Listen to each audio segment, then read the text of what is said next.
नांदेड जिल्ह्यात पंचायत समिती सभापती पदांच्या आरक्षणाची सोडत आज पार पडली आहे। जिल्हाधिकारी राहुल कर्डिले यांच्या अध्यक्षतेखाली ही सोडत पारदर्शकपणे करण्यात आली।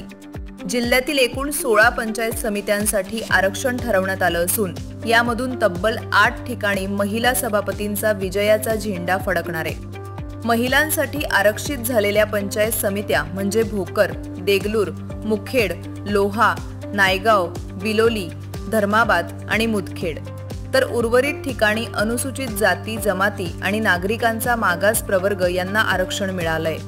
या सोडतीमुळे नांदेड जिल्ह्यात महिलांच्या राजकारणातील सहभागाला मोठी चालना मिळणार असून स्थानिक स्वराज्य संस्थांमध्ये नव्या नेतृत्वाचा उदय होणार आहे। नांदेड जिल्हाधिकारी कार्यालयात पार पडलेल्या या सोडतीनंतर सर्व उपस्थितांनी समाधान व्यक्त केलं आणि पारदर्शक प्रक्रियेसाठी प्रशासनाचं कौतुक केलं। त्यांनी समाधान व्यक्त केलं आणि पारदर्शक प्रक्रियेसाठी प्रशासनाचं कौतुक केलं।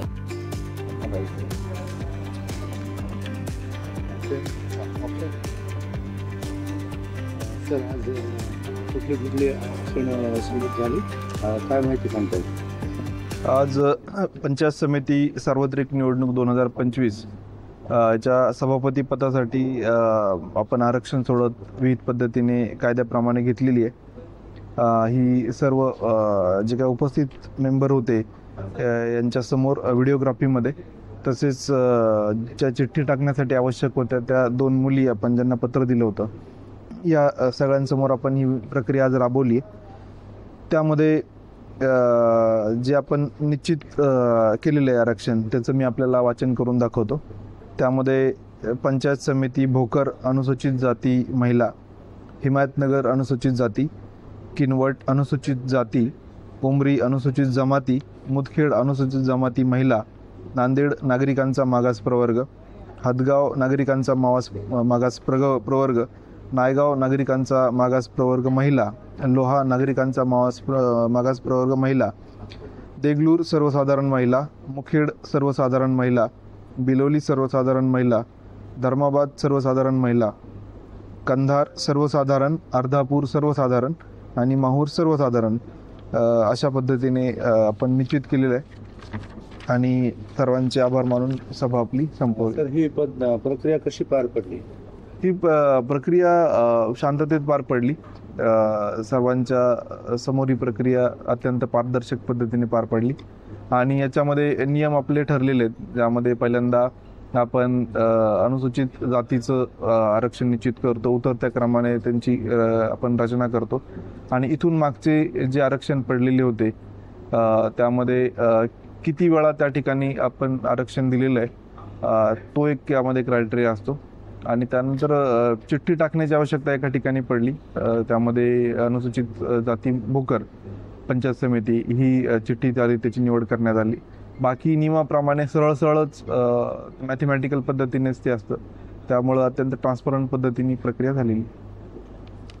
दुष्काळासाठी निधी घोषित केला, त्यात नांदेड जिल्ह्याचं नाव वगळं असं म्हणजे सोशल मीडिया असेल किंवा इतरत्र चालू आहे किंवा त्या यादीत नाव सुद्धा नाही नांदेडचं, तर त्या अनुषंगाने काय सांगा? मी आपल्या माध्यमातून सर्व शेतकऱ्यांना आवाहन करू इच्छितो की नांदेडचं नाव वगळलेलं नाही आहे, त्यासाठी स्वतंत्र GR निर्गमित होत आहे। आपल्याला सगळ्यांना माहिती आहे की नांदेडची अतिवृष्टी जी आहे ती ऑगस्टमध्ये झाली होती। त्या अनुषंगाने सर्व आम्ही पंचनामे करून प्रस्ताव पाठवला होता शासनाला आणि शासनाने तत्काळ आपल्या जुन्या निकषाप्रमाणे मदत जाहीर केली होती। त्या सर्व याद्या ऑलमोस्ट आपल्या अपलोडही झाल्या आणि एक यावर्षी EKYCची जी अट आहे ती ॲग्रिस्टॅकच्या डेटा लिंक करून आपण ती शासनाने एक्झेम्प्ट केली होती। त्यामुळे आत्तापर्यंत 300 कोटी आपल्याला जे काय शेतकरी आहेत त्यांच्या खात्यावर जमा पण झाले होते।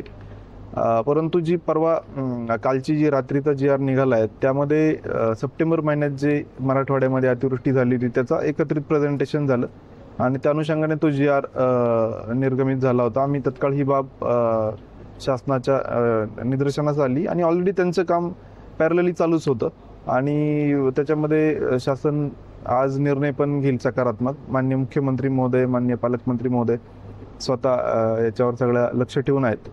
आता ऑलरेडी आपली पहिल्या मदत जी रिलीफ डिस्बर्समेंटची प्रक्रिया फार पुढे गेलेली आहे, त्यामुळे जी नवीन निकषाप्रमाणे वाढीव येईल तो फक्त आपल्याला वाटण्याचंच काम राहील आणि ज्या पद्धतीने आपण काम केलेलं आहे मला पूर्ण खात्री आहे की दिवाळीपूर्व आपण सगळी प्रक्रिया पूर्ण करू. त्यामुळेच आपल्या माध्यमातून ही बाईट देत आहे की कुठल्या प्रकारे चिंता करू नये, पॅनिक होऊ नये. प्रशासन पूर्ण आपण ताकदीने काम करते आणि माननीय जे मंत्री महोदय आहेत या माननीय मुख्यमंत्री महोदय आहेत त्यांचं पूर्ण या सगळ्या प्रक्रियेवर लक्ष आहे. धन्यवाद. सोमवारपर्यंत अल्टिमेटम दिले, रस्ता रोको करण्याचा नाही, बिलकुल त्याची काही आवश्यकता नाही आहे. आम्ही सर्वांना जे सगळं मेन स्टेक होल्डर्स आहेत, जे काही आज सगळे मेसेज आलेत, आम्ही सगळ्यांना सांगितलं की बिलकुल आपण पॅनिक होऊ नका. आम्ही 100% आज माननीय पालकमंत्री महोदयांनी बाईट दिलेली आहे. कुठल्याही काळजीचं कारण नाही आहे.